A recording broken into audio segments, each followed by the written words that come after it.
kasalukuyan November 2025, ang operasyon ng Malampaya Gas Field ay nakatuon sa isinasagawang Phase 4 drilling campaign, target ng proyektong ito, na pinapatakbo ng Prime Energy, na makahanap ng bagong reserba ng gas upang mapahaba ang buhay ng Malampaya at masuportahan ang supply ng energy sa Luzon.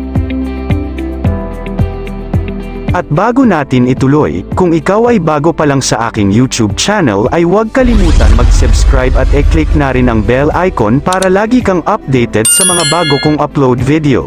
Sa kasalukuyan November 2025, ang Phase 4 na pag-drilling sa Malampaya Gas Field ay nakatakdang matapos sa loob ng buwan na ito. Ang proyektong ito ay naglalayong palawigin ang buhay ng gas field at makahanap ng mga bagong reserba ng natural na gas upang matugunan ang pangangailangan sa energy ng Pilipinas. Inaasahang makukumpleto ang buong 3 balon na drilling campaign sa Malampaya Phase 4 ngayong November 2025. Sakop ng Phase 4 ang pagbabarena ng 2 development wells, Camago 3 at Malampaya East 1, at isang exploration well, Bagong Pag-asa 1. Ayon sa Department of Energy, DOE, malalaman sa katapusan ng taong ito kung may sapat na reserbang gas na nahanap, kung maging matagumpay, ang unang supply ng gas mula sa mga bagong balong ito ay inaasahang dumating sa ika-4 na quarter ng 2026. Ang Malampaya Field ay kasalukuyang pinagmumulan ng humigit kumulang 20% ng supply ng kuryente sa Luzon, at ang proyektong ito ay mahalaga para sa seguridad ng energy ng bansa at mabawasan ang pag-asa sa imported na crudo. Ang operasyon ay pinamamahalaan ng Consortium SC38, na pinamumunuan ng Prime Energy Resources Development BV, pagkatapos nilang kunin ang operasyon mula sa Shell Philippines Exploration BV, SPEX.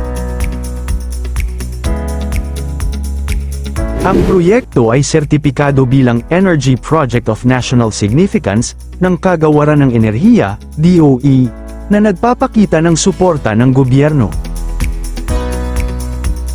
Ang Malampaya Gas Field ay ang tanging pinagkukunan ng likas na gas sa Pilipinas, na matatagpuan sa dagat, 80 kilometro sa hilagang kanluran ng Palawan. Mahalaga ito sa seguridad ng energy ng bansa dahil nagbibigay ito ng humigit kumulang 20% ng pangangailangan sa kuryente ng Luzon. Sa kasalukuyan, ginagamit pa rin ang Malampaya upang mabawasan ang pag-asa ng bansa sa imported na fossil fuels at mapanatili ang katatagan ng supply ng kuryente sa gitna ng tumataas na demand. Samantala, ang exploration ng gas sa West Philippine Sea ay nananatiling komplikado dahil sa tensyon sa soberanya, bagamat may mga pribadong kumpanyang Pilipino, tulad ng Prime Energy, na nagsasagawa ng drilling sa mga hindi pinagtatalunang bahagi, partikular sa Malampaya Gas Field. Noong nakaraang taon, nagkaroon ng highly tentative at pribadong antas na pag-uusap para sa posibleng joint exploration sa pagitan ng grupo ni Manuel V. Pangilinan at mga kumpanyang Chino, ngunit wala pang formal o tiyak na kasunduan. Sa pangkalahatan, ang focus ay sa pagpapalawak ng Malampaya habang ang paggalugad sa mas malawak na West Philippine Sea ay nananatiling paksa ng diplomatikong talakayan at mga isyu sa seguridad.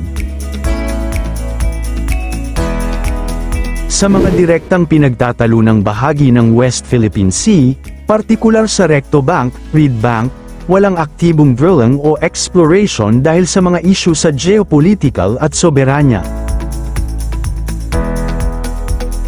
Samantala, ang dalawang kontrata, PSC-80 at PSC-81 ay magpapasimula ng exploration sa Katimugang Sulu Sea at inaasahang magpapalakas sa enerhiya at ekonomiya ng BARMM at buong Mindanao.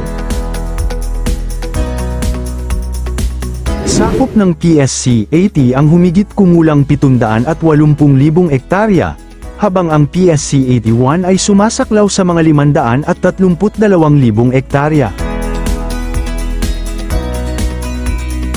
May potensyal din ang rehiyon ng Cotabato Basin at Liguasan Marsh, kung saan may lokal na kumpanya, SK Liguasan Oil and Gas Corporation, na nagpaplanong mag-develop ng mga drilling site doon.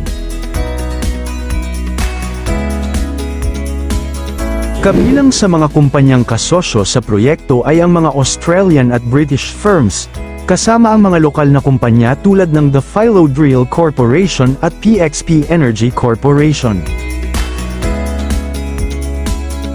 Ayon sa Department of Energy na aabutin pa ng humigit kumulang 10 hanggang 15 taon bago makapag-produce ng langis at gas mula sa mga bagong exploration area malapit sa Bangsamoro. Ang Liguasan Marsh Area ay kinikilala bilang isang pangunahing target para sa paggalugad ng natural gas. Ang lugar na ito ay matatagpuan sa Central Mindanao at may tinatayang potensyal na bilyon-bilyong cubic feet ng natural gas.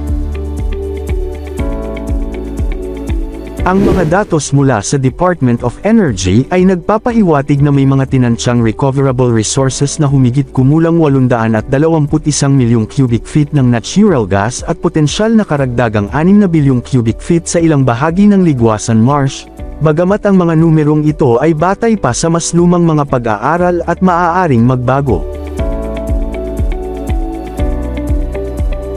Ang pamahalaan ng Bangsamoro Autonomous Region in Muslim Mindanao, BARMM, ay lumagda kamakailan sa mga kontrata para sa paggalugad ng langis at gas sa Tawi-Tawi, na nagpapakita ng patuloy na pagsisikap na paunlarin ang mga energy sa rehiyon. Ang mga karagdagang pag-aaral at drilling operations ay kinakailangan upang makumpirma ang eksaktong dami ng reserba ng gas sa Mindanao at matukoy ang posibilidad na mapakinabangan ito sa komersyal na paraan. Samantala, ang Department of Energy, DOE, ay nagsasagawa ng mga survey at nag-aalok ng mga kontrata para sa hydrogen exploration activities sa Central Luzon.